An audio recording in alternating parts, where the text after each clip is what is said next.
Hello viewers, Kinematics question 4. A golf ball is dropped off the top of the sky tower, a height of 328 metres. First thing to find is the time it takes the golf ball to reach the ground. So we need to work out what we need to find. The time is our unknown. We know the acceleration is due to gravity, so that's going to be 9.1 metres per second squared. We have the fact that it's dropped, means the initial speed of the golf ball is 0, and we also have the displacement, which is 328 metres.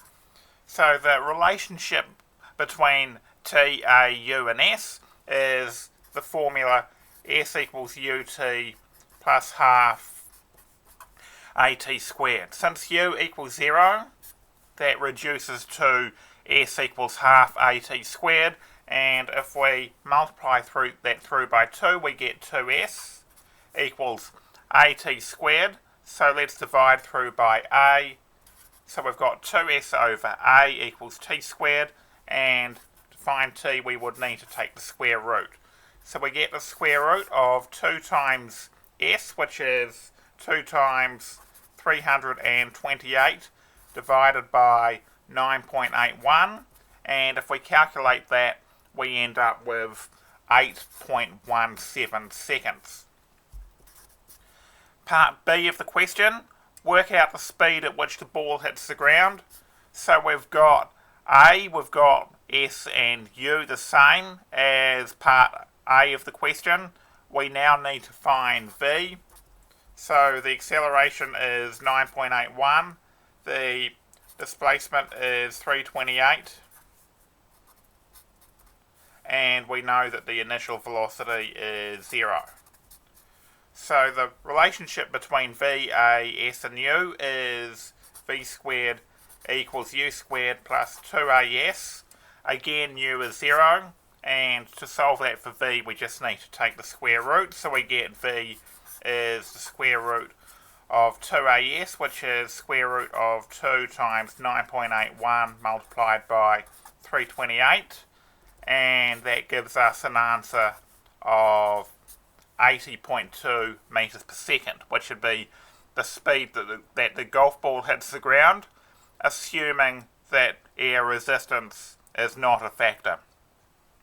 And part C, how will your answers differ on the moon, where the acceleration due to gravity is 1.6 metres per second.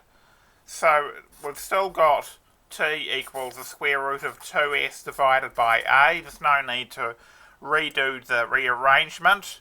The value of S is the same thing. We're of course assuming that we've got a sky tower on the moon here. So this is square root of 2 times the displacement is still 328 divided by acceleration is now 1.6, and that gives us 20.2 seconds would be the time that it takes to fall 328 metres on the moon. And we also need to work out the impact speed on the moon, which will be, as before, V is square root of 2AS, which is square root of 2 times A is 1.6, and the displacement is 328. Calculating that, we end up with an answer of 32.4 metres per second. Thanks for watching. Over and out.